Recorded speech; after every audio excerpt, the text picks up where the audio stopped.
2? Day 3? Yeah, day 2. So, here, let me get some light on here. The sun went away on me. Not much better. But anyway, she's coming along. Tomorrow, I should be at a point to where we can light a fire in it, because I want to get the inside seasoned. I'm not going to paint it inside, you know, of course. So I want to get it, get the back of it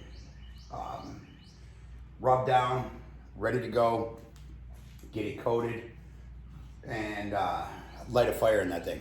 Get that thing seasoned up. I'm waiting on my paint. Been struggling with what kind of paint, and I want to use a good paint this time, a really good paint, because of the just the fact that it's just live fire all the time. So it's going to take some abuse. So I ended up getting some Pour 15. It's supposed to be the shit. So waiting on that to get here. That's not going to get here till Friday. I'm waiting on my rings. I've reached out to a bunch of different people. My steel shop, their fab center, they want this ridiculous. They want $140 a ring. I mean, it's just circle piece of bar, man, you know. No spokes, no nothing. I'm doing that because I have an idea with my current handles. So I reached out to another person, and I'm still waiting to hear back from them. So I'm still on the hunt for some rings. So if any of you guys are metal guys or anything like that, I need 1 inch. I don't even care if it's solid 1 inch in a 16-inch diameter. It's all I need, just a ring. So any of you guys out there, hit me. Send me an email, whatever, TrendKillBarbecue@iCloud.com. Shoot me an email. Let's do it, man. But I'm still waiting on those. That's just cosmetic. It's nothing. I just want to give it that look. You know what I mean? So I'm just gonna actually weld the ring using the handle as one of the current spokes. So try to get you here. There we go. So in other words, this section right here will be a spoke, and then a 16-inch rim. Ring. This is 8 inches from here to here, so that's why I want 16 inches. Just to give her that, you know, that look. So that's cosmetic, not a big deal. I got the doors cut in now. I went even with my posts. I had them marked out differently before, but then as I was doing it and getting ready to do it, I'm like, you know what? I'm gonna go even with these guys. So I brought straight lines out on all my posts. I got the door frames ready to go. I'm gonna be framing them all in with 1 inch, that's 1/8 inch steel square stock. So I'm gonna frame all the door frames in with that. And then I'm going to use angle iron, and I'm gonna run it along the top right here. This is gonna be out as well because it's gonna hold down my fire brick. So I'm gonna have a piece of 1 inch stock down here as well. But this angle iron, I'm gonna weld from the inside and have it come out. So my 1 inch square tube frame actually slides over that angle iron. And what I'm gonna do is I'm gonna build weld 3 notches on this big door, and I'm gonna build them up and kind of grind them so they're almost like catch nubs. You know what I'm saying? So that way, when I put my door up, it stays up. Because I don't have to worry about it being airtight, sealed, none of that stuff. I just want it to stay up, and that way I don't have to mess with latches. Don't even have to deal with them. It'll just, when I close the door, it'll just stay there. That's my theory anyway. That's my plan. It should work, honestly. You know, I built up a little bit of metal. I can grind it so she looks nice, and boom, it should just lock right into place when I lift her up. I'm gonna have my hinges down at the bottom. I have billet hinges coming. Again, that's Friday. What else do I got going on? I still need to just clean the bottom. I've just, you know, every time I cut or grind or wire wheel anything, it all just builds up in there anyway. So I'm not even gonna bother with that until the end of the day. And once I get the door frames all situated, I'm going to get the fire brick in there, get all that situated, get the braces for the fire brick. I want to lock it all down so it just stays into place, and give me access to replace them should they break, crack, whatever. You know what I mean? So that's pretty much that on that. My casters came today. So, as for the doors, I have a 3/16 chunk of A36 carbon over there that I'm going to be using for my door fronts. So basically just panels welded to my square stocks, you know, just like I did on TrendKill. Them doors, they don't warp that way because that square stock's not going anywhere. I just like doing it that way. Not to mention it's easy, and if everything isn't perfect, you can fake it till you make it, you know? So they're very forgiving when you build doors like that. I found out when I was building TrendKill. And you know, as you know, this isn't my profession. I'm not a metal guy.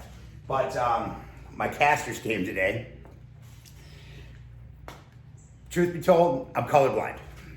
Greens, blues, reds, things like that, when they're mixed with certain colors, I just don't see them right.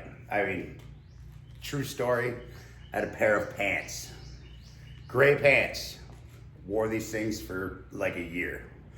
Then I got dressed one night, my wife is like, that doesn't match. I'm like, what are you talking about? Everything matches with the gray. She says, those are green. Wore green pants for a year, guys, never even knew it. Anyway, supposed to be red casters. Now they're badass, so I'm just gonna roll with it, but they're freaking orange.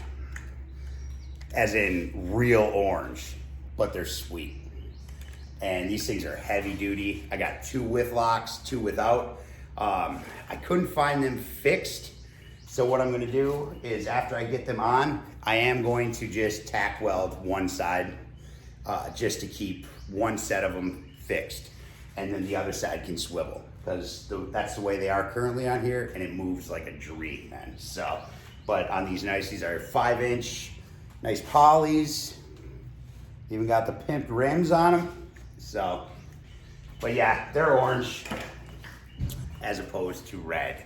So, but that's it. It's been a day of just tedious bullshit today. That, and I'm really not feeling it. I've been pushing myself all day. Everything is such a mess. I have my whole back is all torn apart. There's grills all over the place. Beast is sitting out by the hot tub, just getting rained on and stuff like that. So I want to wrap this thing up as quickly as possible. Waiting on materials. It's just things that I can't find around here. But Friday, what day is it today? Today's Wednesday. Tomorrow, we're gonna light a fire in here. I'm gonna get up early. I'm gonna get the doors on it. I'm gonna get it situated, get the inside cleaned out, get it coated, fire brick in it, all that other good stuff. So, had a response to the grate situation.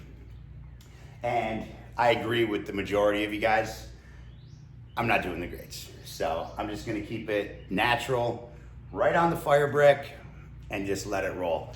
That way I don't have to deal with scraping, cleaning, ash buildup under the grates, you know, problems when I'm trying to move my piles around, that kind of stuff. I'm just gonna go straight up OG with it, right to the fire brick. So no grates, I don't have to deal with that, even though I already bought the metal for it. But also the Rosario on the side, I'm not even gonna mess with it, especially with the doors now. The more I thought about it, it's big. I don't need to do that. I can start a fire, logs, I can throw some logs in the back, let them things burn. I can pull them forward. I have enough space to where I can manipulate that. I can have all the fun I need burning logs. So I don't think there's any sense in dealing with the Brazzaro on the side, shoveling coal, none of that crap. So that's done. So I am going to leave the sides out. I figure they're already there, they're framed, they're beastly. So what I'm gonna do is I'm just going to cover them in expanded metal and have some nice shelves. great for, you know, setting my stuff on, especially my meter, because I'm gonna get a universal rotisserie kit. Probably for the short side, just depending on what I can find. And then I'm gonna make some brackets that I can actually slide it to wherever I want on my posts here. And, you know, just depending on what I'm cooking, you know? So by doing that, I can have my meter, I have a place for my block on the shelves, all that other good stuff. So, you know, and the meter can be in there while she's spinning. You know, as long as it's not too close to the fire. I think those things max out at 575 or maybe, I think it's some odd number, 572 or something. You can't have them, you know, whatever, but I don't know. We'll see. I've thrown a lot at them. They're still kicking, so. That's about it, guys.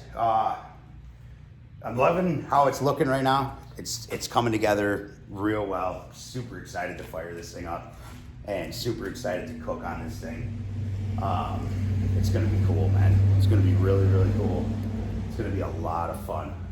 We're just gonna throw meat on there and baptize everything in fire.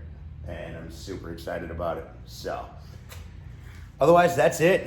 That is day 2, I guess you would say. It's day 2. So, it's going a lot quicker than I thought it was going to.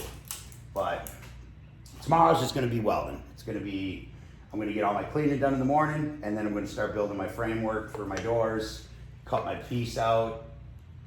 It's gonna be a welding day tomorrow. And we're gonna be good to go. So by the end of the day tomorrow, probably gonna throw some, I'm probably gonna do that roast on it, that New York strip roast. We're just going to slow roast that baby over some hot fire and let it soak in that smoke, let it soak in all that flavor, and that's it. So it's gonna be a good day tomorrow, guys. It's gonna be a good day. I'm excited. Get back to cooking, but I need to finish the grill area. My goal is before the weekend. So I got that whole new fridge system to get put in back there. I have a deck that I'm building. I ended up going with 2x12, really nice planks. It's gonna look really sharp back there. That's gonna extend off the back, 8 foot by 12 foot, and that's where Beast is gonna live. I'm gonna slide Beast back there. Gives me plenty of room to keep it away from everything, just kind of do its thing back there, and build a nice rack for all my lumber so I can get all my oak out of the garage back there. And I'm going to put that refrigerator in next to my garbage can in the built-in section, where I have my stainless steel doors over here, where I had the pellet hopper. There's that rack that I used to store all the pellet bags in, which is now just a rack of oak logs. So what I'm gonna do is I'm hoping I can tweak it to where I can get that fridge right in there. I have my power right there. That'll be optimal. So I have a feeling, I'm thinking it's gonna be a lot easier than it really is gonna be, but I usually am. I'm optimistic to a fault sometimes, but I'll get it. It'll fit in there. It just won't be as easy as I think it's gonna be, but it will be in there. Then I'll have a nice drawer. That fridge has a kick-ass drawer on it that it's doubling as my workbench right now. But I got a drawer in here where I can put all my stuff that I run in, you know, my nitrols and all that stuff I have to run in the house for all the time. And then down here, we got the beers. So beers, sauces, all that other good stuff. So it's gonna be a great addition back there. Make things a hell of a lot easier. But anyway, here's a quick little walk around before I wrap this up. And she's coming along really good. Super excited about it. It's gonna be awesome. But it's gonna look pretty slick with those gaskers on it. Even though they're orange. So, but, all right guys. That's about it. That's, shit, got my head cut off. That's day 2. And tomorrow, we're gonna finish this thing up and we're gonna light a fire in it. I wanna give her a good burn everything nice, Then I'll clean the ash out of it and wipe it all down with acetone on the outside. The inside, like I said, I'm not touching it with any paint, nothing like that. I mean, I see it was painted previously, and I did some, I was YouTube surfing. I went down a rabbit hole for about 2 hours last night, checking out all the Santa Maria style grills, Argentine grills, anything. And I noticed a lot of them are painted inside. Now I get there's no, you know, it's not sealed, so, you know, those fumes, I just don't want to mess with it. I don't feel it needs it. So I'm just gonna coat it heavy with flax oil. I'm gonna rub all the stainless steel grates down with lard, and I'm just gonna burn it. And I'm gonna set that stuff in there and make it own paint, you know? So it'll be black. It'll be nice and black, except it'll be nice and black with flavor. So, and then I'm gonna hit all my springs, my cables, the spring tensioners, all of that stuff with food grade silicone. I still have like half a can left from when I coated the inside of the Weber's pellet hopper. So that should be good. And then Friday, maybe sometime this weekend, I'll have my paint by then and I'll get it painted. And hopefully I hear back from the guys that I reached out for a quote on those rings. But like I said, any of you guys are metal guys out there or anything like that, hit me. I just need some rings. That's it. So, all right, guys, that's it. That's all I got. I'm gonna go make some dinner. Nothing crazy. I'm gonna do up some of the round steak I butchered up. Just gonna make some fajita, street taco type deals, and that's it. So, all right, guys, that's all I got. Later.